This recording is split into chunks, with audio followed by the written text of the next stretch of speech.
we are very honoured that Ian has taken the opportunity to come along this morning to share his thoughts, his views. For those of you who don't know him, Ian was a former president of the Ulster Farmers Union. He's from Market Hill in Armagh, a unionist, as I said. But I've no doubt that Ian is going to bring something new to the conversation this morning, and I am only too pleased to say, Ian, you're very welcome to the podium.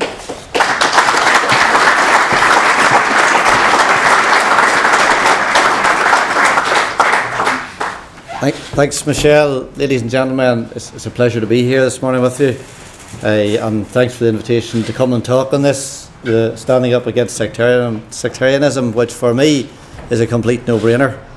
And it's encouraging to see such a broad representation and a packed room this morning, because this resonates with everyone. There is no place for this in society today. As you're probably aware, and as Michelle has alluded to, I am actually the first Ulster Unionist that's ever been elected to Seanad Éireann. Something that I'm honoured to do is a huge privilege, and something that never made me felt weak or felt disrespectful to my culture and the community that I come from. It's a culture that I'm immensely proud of, and it demonstrates that I really have convictions about this, and I believe that this is the right thing. I'm convinced that it demonstrates more than all that this has defined me as a strong unionist, and I'm prepared to work and engage with many different perspectives and different political views and opinions with no fear that this would ever weaken me. And to quote Mary Lou MacDonald following my successful election to the Seanad, and her press release was the following: it was that Ian Marshall is a unionist, I am a Republican, whether you're British or Irish, both or neither, Northern Ireland must have a place for you. I think that's hugely important. In its most basic form, sectarianism has been defined as, and wait for this, it's the existence within a locality of two or more divided and actively competing communal identities, resulting in a strong sense of dualism which unremittingly transcends commonality and is both culturally and physically manifest. Whoa, now that's a mouthful. But what does it mean? Well, the dictionary is much more clear on this. It's about an excessive devotion to a particular sect, especially in religion. But it's not unique to Northern Ireland. It exists all around the world. So it's not just about Protestants and Catholics. For example, in Islam you have the Sunnis and the Shias. In the Balkans we have the Croats and the Serbs. And sectarianism has even featured in US presidential elections in the past, and was something that was very close to JFK's heart. A risky strategy in the West Virginia primary very narrowly got him elected by securing enough Protestant votes to support him. Sectarianism can be about discrimination, it can be about hatred, it can be about attaching superiority or inferiority to religion, to an ethnic identity, a political position, or even a class. It may actually be about aggressively seeking converts within your group.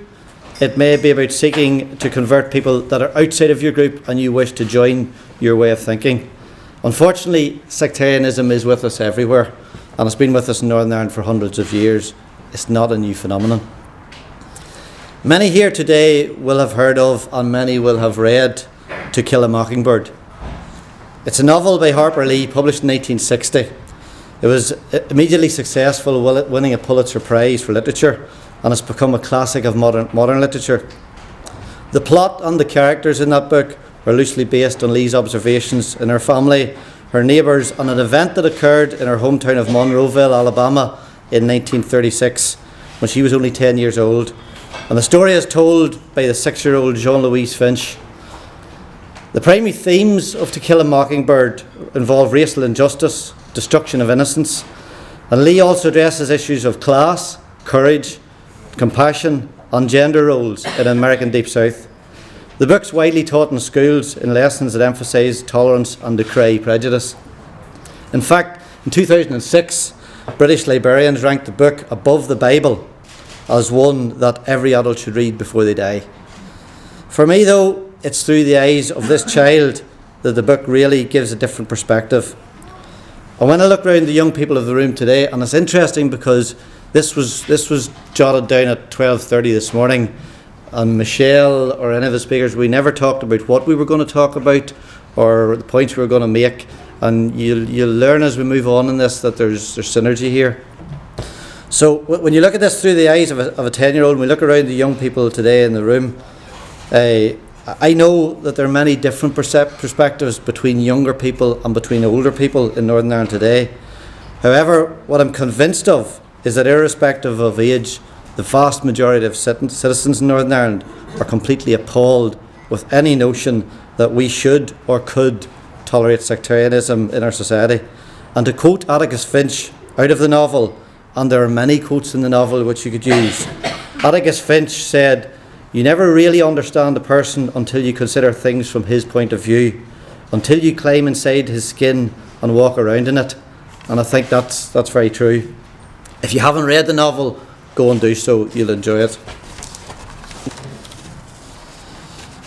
We all know where we could point to cases of sectarianism.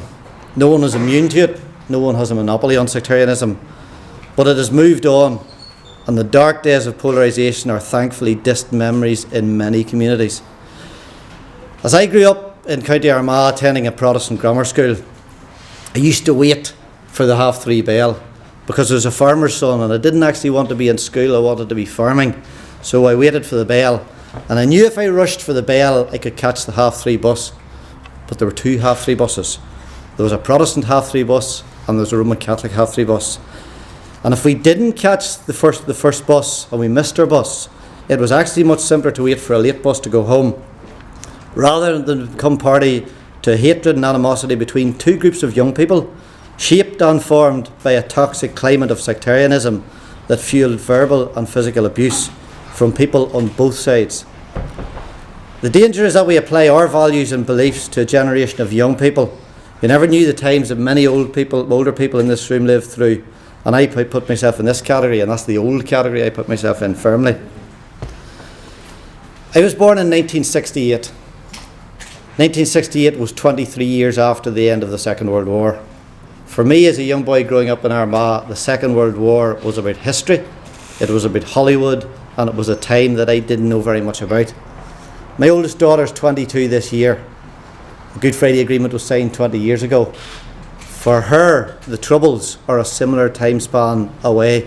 For her, the Troubles are about history, they're about newsreel, and it's about a different time that she struggles to understand. To repeat a line I used in Dublin last week, leadership is not about the next election, leadership is about the next generation. The time's right for change, and that time is now. We can never forget the past, but we must look to the future. We all have a responsibility to ensure that our children never endure what we endured, and that those affected and impacted by the past are shown respect to deal with the hurt and the pain and the loss.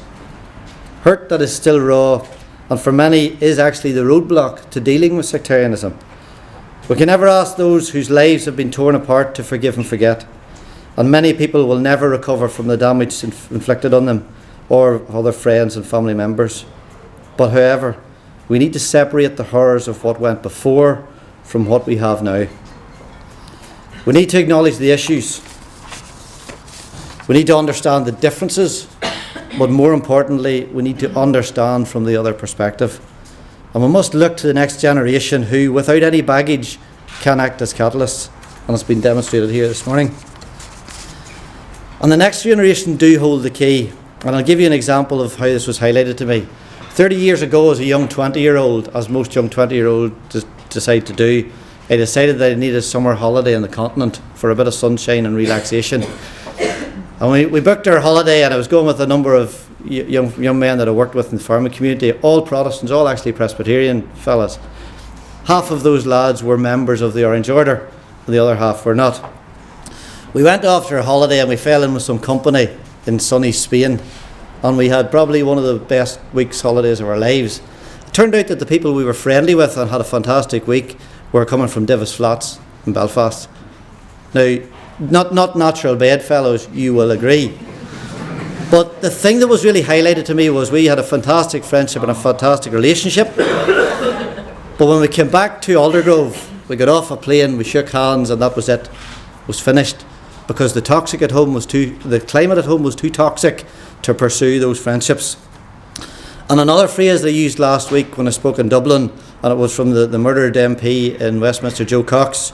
She said that there's more that unites us than divides us, and that's indicative of that story.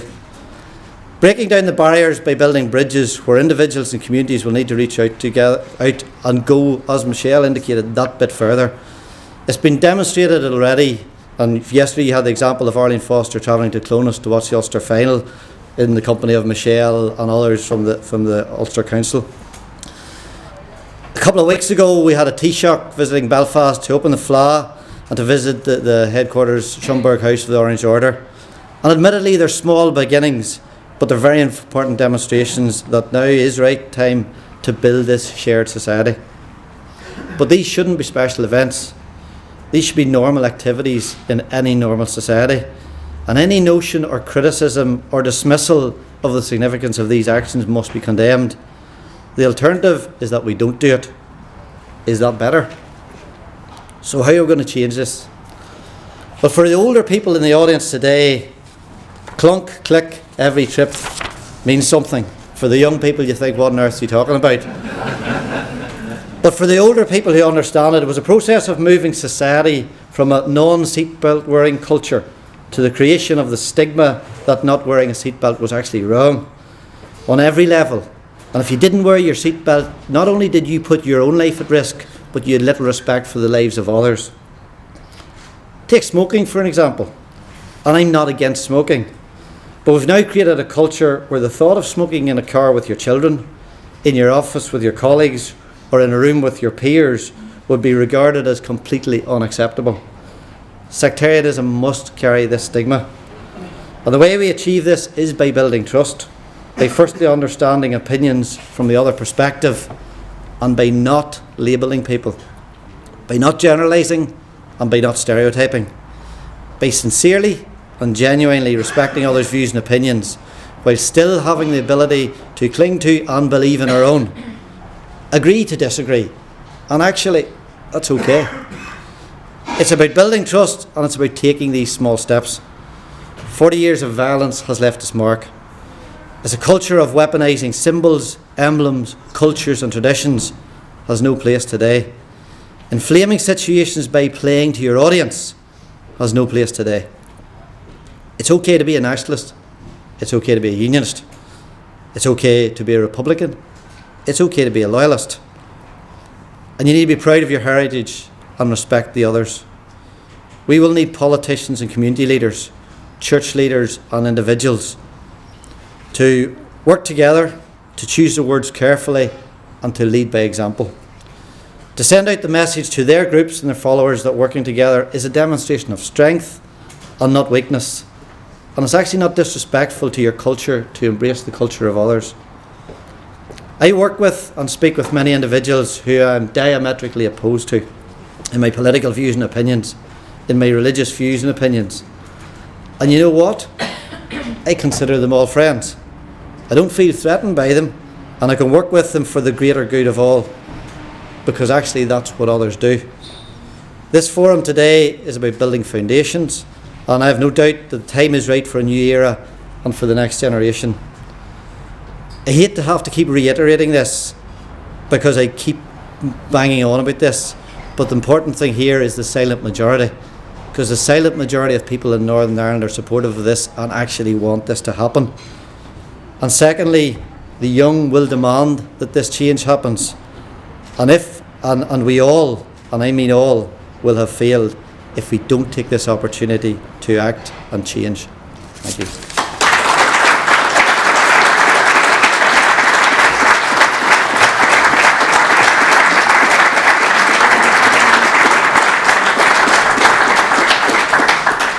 Ian, thank you for those really powerful words this morning and for making your contribution with your presence to the foundations that you spoke of. We deeply appreciate the fact that you're here.